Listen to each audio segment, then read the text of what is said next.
నిజంగా అప్పుడప్పుడు మతిమరుపొస్తదంటారు గదా! మతిమరుపు మాత్రం గింత ఘోరంగా అయితే మతిమరుపు ఉండద్దు. ఎట్లున్నదంటే మా పెద్దోనికి ఇయాలైతే పొద్దునైతే లేషిన ఇగ సోమవారం గదా! లేషిన వెంటనే ఇగ నేనైతే పెసరపప్పయితే నానబెట్టిన. తొందరగా అయిపోవాలని జెప్పి పెసరపప్పయితే నానబెట్టిన. 3 రోజులు సెలవచ్చుడేమో గానీ లేజీ అయితే అయిపోయింది బాడీ. ఇగ పిల్లలైతే పడుకొని లేట్‌గానే లేషిర్రు. నేనైతే తొందర లేషినా గూడా వాళ్ళు తయారైతేనే గదా! మనం తయారయ్యేది, మనం బోయేది. ఇగ కూరైతే చేసేషిన, పెసరపప్పు చేసేషిన, పిల్లలకైతే టిఫిన్ బాక్స్ కట్టేషిన. ఇగ మా చిన్నోడైతే "టైం అయితంది మమ్మీ, టైం అయితంది మమ్మీ" అంటే సరే అని చెప్పి నేను బండి తీత్తరా నువ్వు రారా తాళం వేసి అని చెప్పిన మా పెద్దోనికి. ఇగ మా పెద్దోడైతే తాళం వేసిండు మంచిగానే ఉంది గానీ చాబీ కూడా తీసుకొని పోయిండు వాడు. కీ తీసుకొని పోయిండు స్కూలుకు. ఇగ మళ్ళా ఇంటికి పోయిన మర్చిపోయిన నేను గూడా. ఇంటికి పోయి మళ్ళా స్కూలుకచ్చి ఆ కీ అయితే తీసుకొని పోయిన.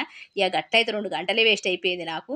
ఇక్కడైతే మా పెద్ద బాబు బర్త్‌డే కోసం అని చెప్పి సాయంత్రం అయితే మేము కేఎఫ్‌సి చికెను, దాంతో పాటు కేక్ అయితే ఆర్డర్ చేసినాము. నిజంగా కళ్ళు మూసుకొని తెరిసిన లోపలనే మనకైతే రోజులైతే గడిచిపోతానే పిల్లలు పెద్దగా అయితార్రు. మన వయసు పెద్దగా అయితాంది. ఇక మన బాధ్యతలు పెరుగుతాయి. పిల్లల బాధ్యతలు పెరుగుతాయి.